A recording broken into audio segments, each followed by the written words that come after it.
Assalamualaikum warahmatullahi wabarakatuh.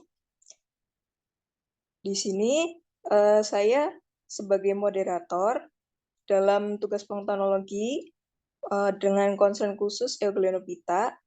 Sebelum itu saya izin memperkenalkan diri, nama saya Frida Ismainita dengan anggota kelompok kami. Saya Bagus Faizul Utama Putra. Saya Riza Ahmad Asyidiki. Saya Siti Nur Arifah. Saya Rizky Mutiara Dewi. Untuk selanjutnya adalah mengenai latar belakang dari Euglenophyta itu sendiri. Silakan.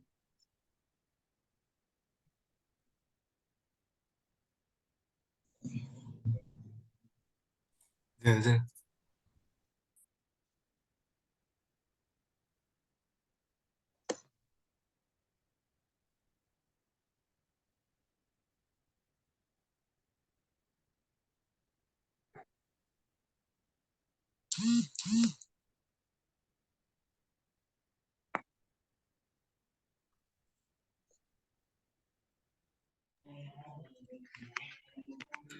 Latar belakang.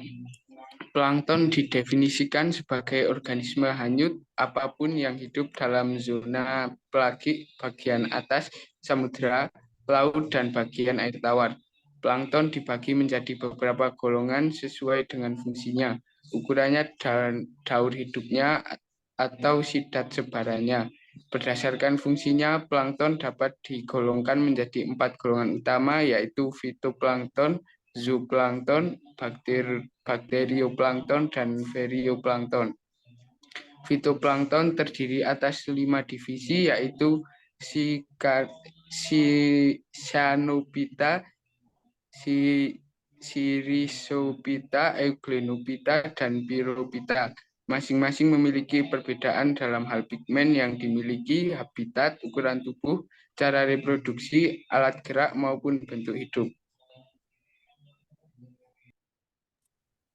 Pengertian. Kelompok Euglenophyta memiliki sel tunggal atau uniseluler dan mempunyai inti yang sesungguhnya. Euglenophyta atau euglenoid berasal dari bahasa Yunani, yaitu eu yang artinya sejati dan glin yang artinya mata, yang termasuk ke dalam kerajaan Protista. Dinamakan Euglenophyta karena organisme yang termasuk dalam kelompok ini memiliki bintik mata atau stigma berwarna merah yang dapat menangkap cahaya atau photoreceptive eye spot dan kloroplas. Kebanyakan dari euglenoid bersifat autotrof karena dapat berfotosintesis. Sebagian kecil ada juga yang bersifat heterotrof. Ciri-ciri Euglenophyta atau euglenoid memiliki ciri atau karakteristik secara umum, yaitu sebagai berikut. 1. Uniseluler, bersel tunggal. 2. Dari mulutnya muncul 1-4 flagela atau bulu cambuk yang berfungsi sebagai alat gerak. 3. Pada umumnya memiliki flagela yang tidak sama panjang atau heterokontae. 4. Bersifat motil atau cenderung bergerak. 5. Berwarna hijau karena mengandung klorofil. Yang keenam ada sel berbentuk oval memanjang. 7. Di salah satu ujungnya terdapat bulut sel. Dan ada beberapa ciri-ciri lainnya.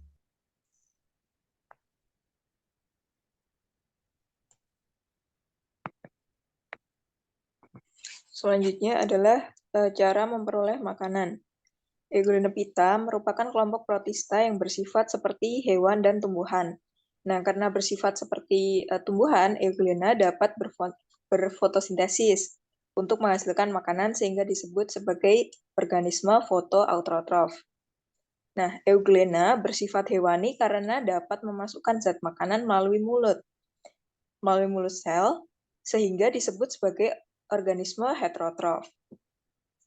Jenis makanan Euglena itu bervariasi, meliputi organisme yang masih hidup. Nah, Euglena sendiri mempunyai cadangan makanan dalam bentuk polisakarida seperti paramilum atau karbohidrat yang tidak larut dengan bentuk bulat, batang lonjong, disertai dengan ukuran yang besar.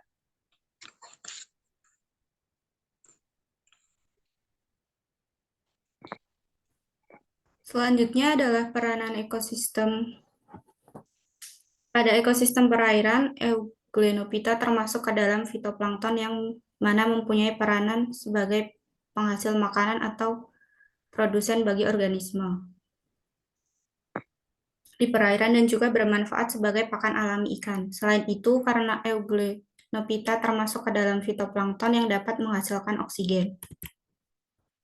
Selanjutnya adalah reproduksi dari Euglenophyta. Euglenophyta adalah salah satu kelompok ganggang air tawar yang melakukan reproduksi secara aseksual melalui pembelahan sel, baik ketika sedang aktif bergerak atau dalam keadaan istirahat. Pada genera Euglenophyta yang memiliki lorika, protoplasma membelah di dalam lorika. Kemudian salah satu anak protoplasma keluar dari lorikanya dan membentuk lorika baru. Sedangkan yang satu tetap berada dalam lorika lamanya dan tumbuh menjadi sel baru. Pada Euglenophyta yang bergerak aktif, pembelahan sel terjadi secara memanjang atau longitudinal dan dimulai dari ujung anterior.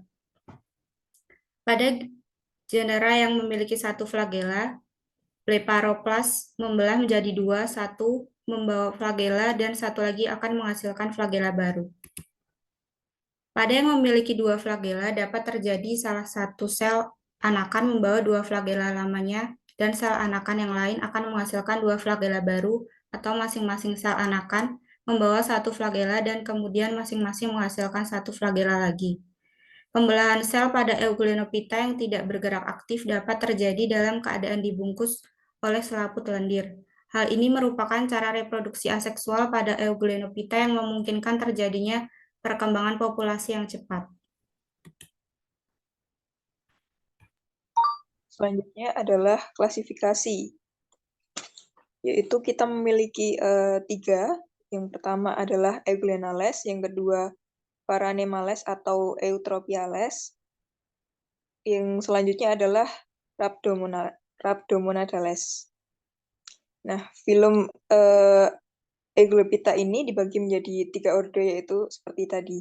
Next.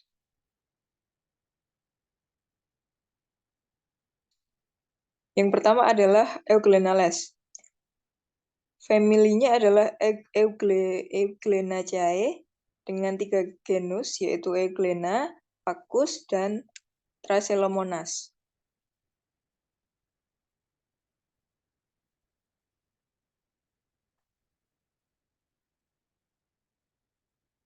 Next.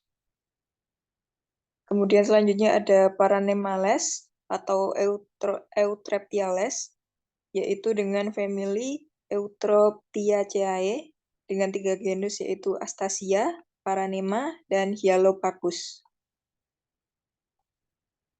Kemudian yang terakhir adalah Rhabdomonadales dengan family Rhabdomonadaceae dengan 2 genus, yaitu Colagium dan Petalomonas.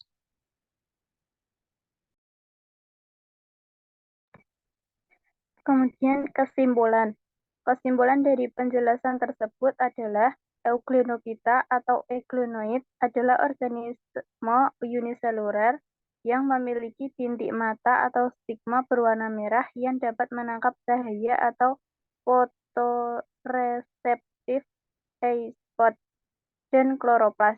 Mereka memiliki pigmen fotosintesis seperti klorofil A dan B serta karotenoid, dan karena itu dapat berfotosintesis dan menghasilkan makanan, sehingga disebut sebagai organisme fotoautotrof. Euglenophyta termasuk fitoplankton yang dapat menghasilkan oksigen dan berfungsi sebagai penghasil makanan atau produsen, serta bermanfaat sebagai pakan alami ikan. Reproduksi Euglenophyta dilakukan secara seksual dengan pembelahan sel. Filum Euglenophyta dibagi menjadi 3 ordo, yaitu Euglenas, Nales, Paranemales atau Eutreptiales, dan Rhabdomonadales. Nah, demikian presentasi dari kelompok kami. Semoga bisa menambah wawasan teman-teman sekalian mengenai Euglenophyta itu sendiri. Demikian, wassalamualaikum warahmatullahi wabarakatuh.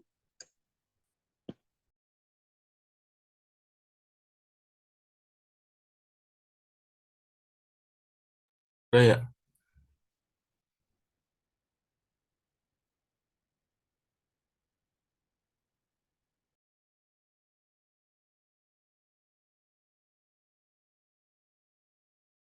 Langsung aku N ya. Boleh, boleh.